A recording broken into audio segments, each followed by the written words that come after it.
के मंच पे उपस्थित हमारे गांव के युवा सरपंच और जिला प्रशासन हिसार की तरफ से आए हुए हमारे सचिव और यहाँ गांव लालपुरा और गांव कुतुबपुर के सभी युवाओं का नशा मुक्त भारत अभियान में आने का और जुड़ने के लिए आपका बहुत बहुत धन्यवाद।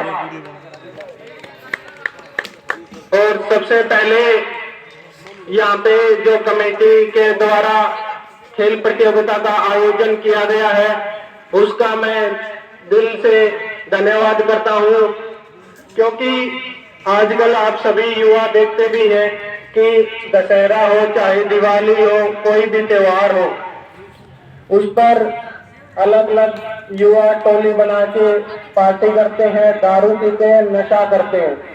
लेकिन हमारे गांव के युवाओं के द्वारा जो इस मुहिम के तहत भाई सभी युवा मिले, भाईचारा बढ़े, नशा से दूर रहे, उसके तहत आज ये प्रतियोगिता का आयोजन किया गया है, तो उनका मैं बहुत बहुत धन्यवाद करता हूँ।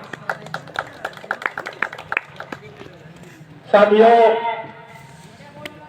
खेल का आनंद भी लीजिए, लेकिन मैंने एक जगह पढ़ा था कि संभाल कर रखी हुई चीज और ध्यान से सुनी हुई चीज आपकी जिंदगी में कहीं ना कहीं कभी ना कभी काम जरूर आ जाती है।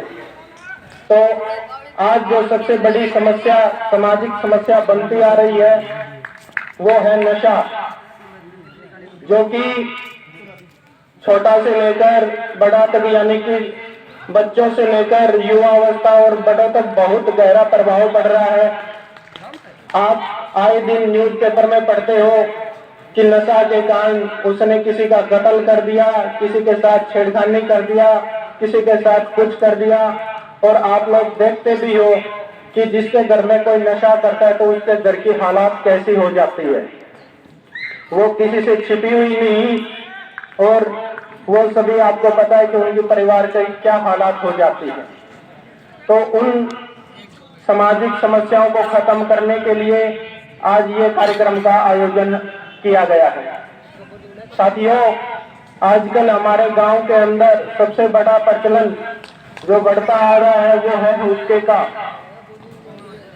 आजकल चाहे युवा हो, उनमें ट्रेंड यही बनता रहा कि एक हुक्का जरूर ले, उस पर 4-5 आगे जरूर बैठ जाएंगे और 4-5 उसके पास टिकेंगे तो कहेंगे हाँ चौधरी है। लेकिन आपको पता है इस तंबाकू के अंदर 4000 से लेकर 7000 तक हानिकारक तत्व होते हैं, जो कि आपको बीमारी ही नहीं बल्कि बहुत गहरे प्रभाव डालता है। जैसे कि आपको नपुंसक बना सकता है। सुना है किसी ने कि बीड़ी हुक्का से पीने से नपुंसक होते हैं? लेकिन आपको मैं ये बात बता रहा हूँ, शुक्राणु की संख्या कम हो जाती है, जिससे बच्चा पैदा करने में भी काफी तकलीफें होती है। दूसरा, आपको पता है कैंसर हो जाता है। तीसरा, आपको पता है कि कम उम्र में युवा अवस्था में सफेद मोतिया हो जाएगा, आपको गुर्दे खराब हो जाएंगे, सांस से संबंधित अनेक बीमारियां हो जाएंगी। कई युवा इसको नहीं मानते, कई युवा इसको नहीं समझते और वो पीते हैं कि कुछ नहीं होता, कुछ नहीं होता, अपनी मर्जी से पीना है, पीते रहेंगे। अभी आपके सभी ऑर्गन काम कर रहे हैं, आप युवा अवस्था में भी हो, आपका शरीर सही चलेगा। लेकिन जब आपके आगे आगे अवस्था बढ़ती जाएगी तब इसका आपको पता चलेगा कि क्या क्या नुकसान है। जब आप पूरी रात खांसते रहोगे, सांस नहीं आएगा और अनेक प्रकार की बीमारियां होती रहेगी, फिर आपको पता चलेगा कि इसका क्या प्रभाव है। अभी भी मौका है, नशा छोड़ दो और ये पीना छोड़ दो, क्योंकि इसके अनेक दुष्प्रभाव हैं। वही चाहे शराब हो, चाहे कोई भी नशा हो, उसके अनेक नुकसान हैं। वैसे तो सभी के अलग अलग बताना चाहूँ तो काफी है, लेकिन जो मुख्य मुख्य है वो मैं आपको बता रहा हूँ। जो व्यक्ति नशा करता है उसको बीपी की प्रॉब्लम होना स्टार्ट हो जाती है। ज्यादा ओवरडोज लेने के कारण हार्ट फेल हो सकता है। उसके बाद जो व्यक्ति नशा करता है उसकी सोचने समझने की क्षमता कम हो जाती है, छोटी छोटी बातों पर झगड़ा होना शुरू हो जाता है। जो व्यक्ति नशा करता है उसका शरीर बहुत कमजोर हो जाता है, भूख लगनी कम हो जाती है, नींद आना कम शुरू हो जाती है, शरीर में बेचैनी होनी स्टार्ट हो जाती है, घबराहट के साथ उसका जीवन खराब होना शुरू हो जाता है। तो जो भी युवा जहां भी बैठे हैं सुन रहे हैं, इसको एक सिर्फ एक कार्यक्रम ना समझे बल्कि आपकी जिंदगी से संबंधित है। क्योंकि आपको पता है यदि आपके घर में या आपके परिवार में यदि कोई नशा करना सीख गया तो उसके परिवार की हालात क्या हो सकती है वो आप समझ सकते हो। और यदि कोई आपने किसी के साथ कुछ गलत कर दिया तो कम उम्र के अंदर एक आप अपराधी बन जाओगे। आजकल युवा आप ये ना सोचें कि कोई नहीं बीड़ी तो पी रहा है, कोई नहीं सिगरेट तो पी रहा है, कोई नहीं ओक्कई तो पी रहा है, लेकिन ये यहाँ तक सीमित नहीं रहते हैं। आज का ट्रेंड सबसे ज्यादा स्मैक पे चढ़ता आ रहा है, क्योंकि पहले कहते थे कितनी उम्र के हैं बोले कि उनके 90 साल के होंगे तो हमारे क्या होगा, लेकिन उनका खान पान कैसा था, कैसे ही उनकी हैबिट थी वो आपको नहीं पता।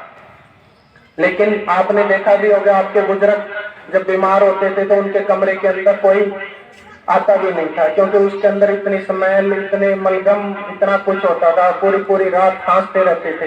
वो उनका ही दुष्प्रभाव है।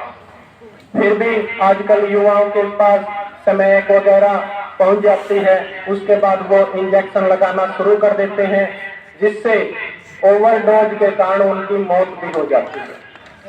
साथियों, मैं सिविल अस्पताल में हूँ, आए दिन मैं देखता हूँ कि सबसे ज्यादा हेपेटाइटिस बी और HIV एड्स सबसे ज्यादा फैल रहा है। उसका कहीं ना कहीं रीजन नशा का है। क्योंकि मैं नहीं चाहता कि हमारे गांव, आस पड़ोस के गांव इस लत में आए। आपको बताना चाहूंगा कि प्रशासन ने ऐसे ऐसे गांव सेलेक्ट किए हैं जहां बहुत ज्यादा लोग HIV एड्स के ग्रस्त हो चुके हैं। वो कैसे हो चुके हैं वो आपको पता चल गया कि नशीली दवाओं के टिक्के लगाना स्टार्ट कर दिया, टिक्के लगाने स्टार्ट कर दिए, एक दूसरे को करना स्टार्ट कर दिया, HIV एड्स हो गया, उसके बाद शारीरिक संबंध बनाए, पत्नी को भी हो गया, धीरे धीरे उसके परिवार को हो गया। तो इस युवा पीढ़ी को बचाने के लिए, आप सभी को बचाने के लिए हम ये बार बार आपको जागरूक कर रहे हैं ताकि आप इससे बच सके। क्योंकि बेटा, चाहे नौकरी लगे ना लगे, चाहे आप कुछ काम करें ना करें, लेकिन इस लत में यदि आप चले गए तो आपका सब कुछ खत्म हो जाएगा, ये आपको पता चल जाएगा। और ये चीजें बहुत प्रभाव डाल रही है। फिर भी कई युवा ऐसे सोचते हैं कि मैं छोटा मोटा करता हूँ, मैं इस लत से निकलना चाहता हूँ, छोड़ना चाहता हूँ। तो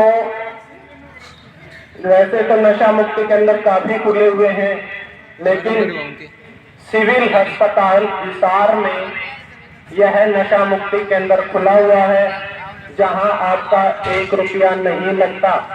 आपकी वहां काउंसलिंग भी होगी, उपचार भी होगा और दवाइयों के साथ आप नशा करना छोड़ दोगे। काफी युवा ऐसे नशा छोड़ रहे हैं और आगे आ रहे हैं, तो इसमें शर्माने की जरूरत नहीं, आगे आओ, नशा छोड़ो। फिर भी आप ये सोचते हो कि भाई मैं कुछ काउंसलिंग कराना चाहता हूँ, किसी को पता भी ना चले, तो सामाजिक न्याय अधिकारिता मंत्रालय भारत सरकार के द्वारा जो ये नशा मुक्त भारत अभियान चलाया जा रहा है, उन्होंने टोल फ्री नंबर दिया हुआ है। उसका नंबर है 144446। इस पे 24 घंटा काउंसलर अपॉइंटेड है। आप उस पे जाके बात कर सकते हो, अपनी समस्या बता सकते हो, क्योंकि नशा किसी समस्या का समाधान नहीं है। जो नशा है वो आपको खत्म कर देगा, ना कि आपकी समस्या को हल करेगा। तो ज्यादा समय नहीं लेते हुए मैं अपनी वाणी को यही विराम देता हूँ और हमारे गांव के युवा सरपंच से निवेदन करना चाहूंगा कि वो भी मंच पे आए और अपने विचार व्यक्त करें। धन्यवाद।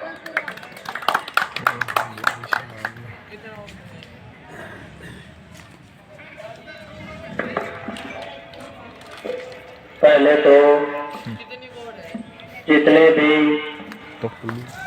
यहाँ उपस्थित गणमान्य व्यक्ति और दूर दराज से आए मेरे सभी साथी और मेरे प्यारे सभी युवा साथी